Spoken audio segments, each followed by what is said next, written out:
In the summer of 2006, in an apartment less than a few miles from Virginia's old death chamber, an 82-year-old man living his final days insisted on meeting with a representative from the Library of Virginia. He wanted to hand over a suitcase. His family didn't even know the suitcase existed, nor did anyone know what was inside. When library staff opened it, they found cassette tapes and some other documents carefully arranged as if this was the final gift this man wanted to leave to the world. But this was no ordinary gift. For the next 16 years, the tapes lay dormant in the library's archives, classified as restricted access material. The administration intended to keep them from public reach for decades to come, turning the contents inside into a mystery that almost no one was allowed to touch. But then, an NPR investigation broke through that wall of silence. They demanded the tapes be made public, applied legal and public pressure, and ultimately won access. What they discovered shocked the nation. Inside the suitcase was something almost no one in the world had ever heard: 4 official recordings of executions carried out in Virginia between 1987 and 1990. Until that point, no such records were known to exist in Virginia. Across the entire United States, only 19 recordings from Georgia had ever been released, and that was all that researchers, journalists, and human rights organizations had in hand. Now, the 4 tapes from Virginia had doubled the number of these rare audio documents. But a bigger question arose: how did that 82-year-old man obtain them? The donor was R.M. Oliver, a former employee of the Virginia Department of Corrections, who died not long after handing over the suitcase. To this day, no one has been able to explain how he obtained these classified materials, or why he chose to secretly donate them to the Library of Virginia instead of destroying or keeping them.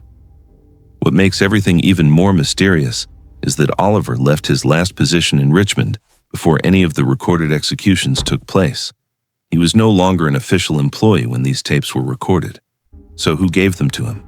Or did he steal them? Or was there some underground network within the prison system that wanted these recordings preserved, so that one day, the truth about what happened inside the execution chamber would be revealed? The answer remains a mystery. Among the 4 tapes from the mysterious suitcase, there was one particularly notable recording made on the night of August 30th, 1989. It was the execution of Alton Wayne, a 34-year-old man who had spent the last 11 years of his life in a cramped cell on Virginia's death row. 11 years, a number longer than any other death row inmate in the state at that time. 11 years living in the wait for death, through hundreds of sleepless nights, through each rejected appeal, through every small hope that was then shattered. Alton Wayne was sentenced to death for the brutal rape and murder of Mrs. Laverne B. Marshall, a 61-year-old widow living alone in her rural home in Londonderry County. The case shocked the local community. Mrs. Marshall was a gentlewoman, beloved by her neighbors, and her death brought indescribable horror. The court decided that the brutal nature of this crime was sufficient for a death sentence, and Wayne was transferred to death row immediately after the trial. Life on death row is unlike any other form of incarceration. Each day passes identically, 23 hours a day in a cell, only 1 hour to go outside for exercise or bathing. The fluorescent lights never turn off completely. The footsteps of guards, the creaking of door locks, the screams of other inmates at night, all blending into a symphony of despair. Wayne knew he would die. The only question was when. Each time there was news of other executions in the state, each time there was a new ruling from the Supreme Court, he would wonder if his turn was coming. During those years, Wayne's lawyers filed appeals multiple times, arguing procedural errors, the right to a fair trial, mental health issues. But each appeal was rejected. The legal system had no more escape routes for him. And then, in the summer of 1989, the death notice officially arrived. The execution date was set, August 30th at 11 p.m. On that night, the person responsible for carrying out the sentence was Jerry Bronson Given, Virginia's chief executioner from 1982 to 1999. His voice is believed to be one of those appearing on the recording, calm and professional, reading each step of the execution protocol as if it were merely an administrative task. But here's the irony worth contemplating. Many years after retirement, Jerry Given became a strong activist against the death penalty. He declared that after pressing the button to send dozens of people to their deaths, he could no longer live with that burden. The recording begins with equipment testing. Testing 1, 2 from the governor's office to 2241. Is that correct? The first voice rings out, dry and familiar with the protocol. Then another voice confirms, "This is the execution of Alton Wayne." The date is August 30th, 1989. It was now 10:53 p.m. The electric chair had been tested. Everything was ready. All that remained was bringing the prisoner from his cell to the execution chamber and completing the final steps of a life. 10:54 p.m. The court order is read aloud in the cell block area, where Wayne is sitting and waiting. Court orders being read, a voice reports over the radio. One can imagine the scene. A man in prison uniform, hands and feet shackled, hearing cold legal words declaring that his death is lawful, is just, is necessary. No objections, no screams, only silence. 10:56. Court order has been completed. Reading finished. 10:57. Unlocking the cell. The sound of the lock opening. And then, at 10:58, a statement that makes listeners shudder. Inmate is being carried to the chambers, not walking, but being carried. Alton Wayne could not walk into the execution chamber on his own. Perhaps his legs had weakened from fear, or he had refused to walk on his own feet to his death. Whatever the reason, he was carried in, and this made the entire scene more brutal. Being placed in the chair, they placed him in the electric chair. The straps began to be tightened, around the wrists, around the ankles, around the chest and waist. All the straps are being placed on him at the same time, the voice reports mechanically. Small sounds can be heard on the recording, the clang of metal, labored breathing, and perhaps even Wayne's own gasping breath, though the recording doesn't capture it clearly. Then the warden asks if he wants to say anything before he dies. This is the moment when many death row inmates choose silence, or curse, or cry. But Alton Wayne spoke, and what he said surprised the entire room.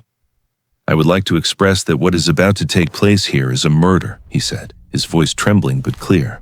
"I forgive everyone involved in this murder. I don't hate nobody, and I love them."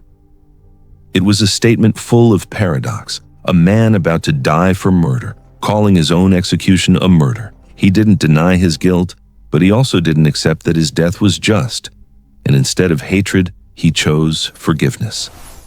Perhaps these were sincere words from the heart, or perhaps it was simply the final way to retain a bit of dignity before his last breath was choked off by the electric current.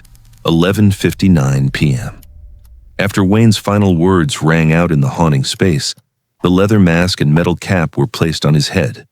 The sound of metal touching flesh, the sound of straps tightening one last time. A minister stepped forward, reading prayers, his deep voice blending with the breathing of the witnesses standing behind the thick glass. No one in the room dared move.